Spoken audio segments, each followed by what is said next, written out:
From Montana's news leader, this is the MTN 10 o'clock news. Good evening and thanks for joining us tonight. I'm Russ Riesinger. Friday night lights without the fans. High school football kicks off in Montana, but in many places the stands are empty as health officials play defense against the coronavirus. Yellowstone County Health Officer John Felton said the activities plan is more restrictive with the hopes that it could be eased if COVID case counts and transmission rates slow as schools begin to open up. But keeping fans out of the stands doesn't sit well with some parents and others who rallied tonight in protest of the plan. Q2's David J. reports that the organizers say the concern is about families. My wife and I have hauled our kids all over doing what they're passionate about and helping them be the very best of what they can be. Now it's time to be there and watch them and proudly watch and see the fruits of their labor, as well as grandparents need to be there too. Last week, Brian Macy founded the Montana Sports Fans Alliance. We've been gathering support statewide. Parents are concerned and parents aren't being allowed to watch their kids. I've got a son that plays football and a daughter that plays volleyball, but it's choir, it's cheerleading. Macy put on the rally along with Let Us Watch Yellowstone County founder Carrie Zier. The fans are part of it, right? Those kids look at us. They need to know that someone up in those stands is on their team, right? The rally is about parents as fans watching their children. That's the frustration I have, and that's the hardest part for me to digest in this whole thing is the fact that we had no input, nobody solicited any input from us, and it's almost as if they're telling us that they know what's best for our kids and can better protect our kids than we can as parents. State Superintendent of Public Instruction Elsie Arnson spoke at the rally. Parents should be able to be there, and those students can succeed in those activities. Macy says the rally and the cause are nonpartisan. It's not about politics, it's about families. We presented a plan that mirrors the original School District 2 plan for home guests, for visiting guests, distancing, masks, all of that, isolation.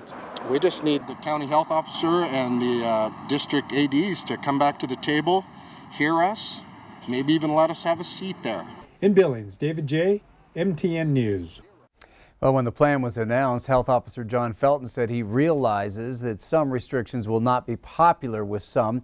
As for the rally, a spokesperson says Riverstone respects the right of people to peacefully demonstrate and gather to make their positions known. Felton is scheduled to meet with superintendents and/or activities directors next week. And it was another rough day on the COVID-19 front as Montana topped 100 deaths now after 6 more patients died today. 4 of those deaths are tied to a recent outbreak at a long-term care facility in Flathead County. The other 2 deaths were reported in Yellowstone and Beaverhead counties. Montana's death toll when it comes to the virus now stands at 104. Governor Bullock calling the number a somber statistic. The state now has seen more than 7,000 total cases after a jump of 134 today. Active COVID cases are now more than 1,800. For the 3rd straight month, Montana saw its unemployment number drop. Montana's unemployment rate dropping by nearly a full percentage point to 6.4% in July. That rate is 3.8 percentage points below the national rate of 10.2%. Since the height of the pandemic in April, Montana has added 42,000 jobs. 21,000 of those come in leisure and hospitality. Education and health services added 900 jobs in July alone. The Montana Department of Labor and Industry says most people who have been unemployed were able to find work back with their original employer. Thousands of protesters descended on the nation's capital on the 57th anniversary of the March on Washington. The rally remained peaceful today as demonstrators marched to the Martin Luther King Jr. Memorial in Washington after gathering at the Lincoln Memorial, where King delivered his iconic "I Have a Dream" speech back in 1963. Cries for social justice and police reform rang out all afternoon as the country grapples with the fallout from another police-involved shooting this week. That shooting involved Jacob Blake in Kenosha, Wisconsin. Family members of both George Floyd and Blake spoke today with attendees also hearing from the family of Breonna Taylor. King's granddaughter also spoke to the crowd along with 2020 Democratic vice presidential candidate Kamala Harris, who told the group that they have the opportunity to make history right here, right now. Hurricane Laura is blamed for 14 deaths in Texas and Louisiana, including 3 people who died from carbon monoxide poisoning after the storm. Hundreds of thousands of people across Louisiana are without power, and that could possibly last for weeks. The Red Cross says more than 8,000 homes were destroyed or badly damaged by the storm. Turning to Chief Forecaster Bob McGuire. And Bob, fire danger once again high, especially in the western parts of our state. Yeah, we've got red flag warning there going throughout much of tomorrow. Let me show you. It covers a good portion of Montana, but does not include Billings. Kind of stops at Livingston and Big Timber right there, but that's about it. Everyone else, we have red flag warnings basically through most of Saturday and up towards the north. It actually goes up until about midnight. And so let me show you what's happening out there. You can see today had a little break in the action. Most of the smoke had either been taken from the north to the south and pushed down towards farther south into Wyoming. So actually had a little bit of a clearing today. That means that our air quality in Billings actually became good, and the same all across much of southern Montana. And so let me show you one other thing. Here's the way it looked from outer space tonight. We had a few clouds around the Beartooth and also the Bighorn Mountains, but most of the smoke, all that stuff just continued to push a little bit farther south into the Dakotas and Wyoming. We'll have your weekend forecast in a few more minutes. All right, thank you, Bob. As the U.S. Postal Service becomes a political football in the current election, both as an issue and an instrument of voting, what's really happening on the ground in Montana when it comes to mail delivery? MTN's Mike Dennison spoke to postal officials and workers and files this report. There's no shortage of political rhetoric when it comes to what's happening at the Postal Service under President Trump's new Postmaster General, Louis DeJoy. Here's Democratic gubernatorial candidate Mike Cooney talking about it just this week. The Postal Service is under attack. In just the last couple weeks, we've learned that mail collection boxes have been removed and sorting machines have been dismantled in towns all across Montana. But what's actually occurred in Montana? Postal Service officials refuse to provide us with any specifics on removal of sorting equipment or drop boxes in Montana this summer. Postal workers, however, told me at least 2 large sorting machines that can process up to 30,000 letters an hour had been removed from facilities in Billings and Great Falls.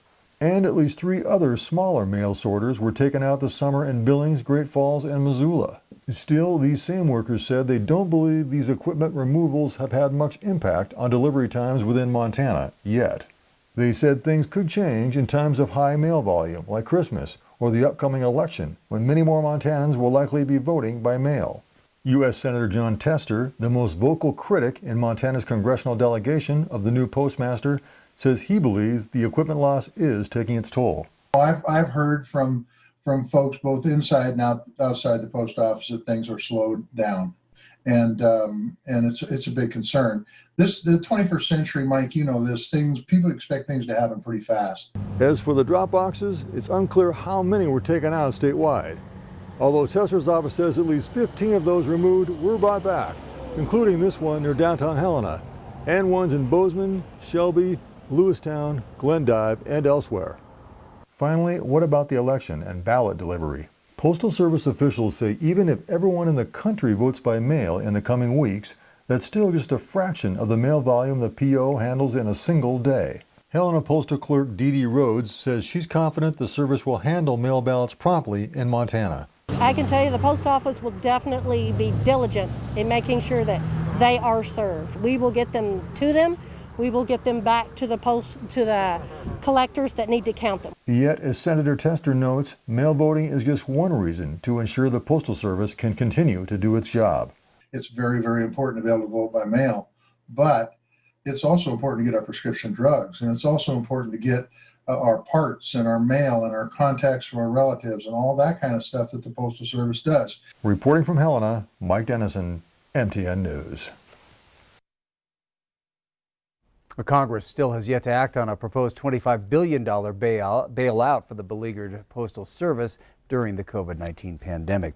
Still ahead on the MTN 10 o'clock news here on Q2, he's been keeping tickers ticking for more than 30 years. The legacy a legendary Billings Clinic heart doctor will leave behind as he retires. Then later in sports, the boys of fall kicking off 2020. We'll have highlights from the first night of Friday Night Football.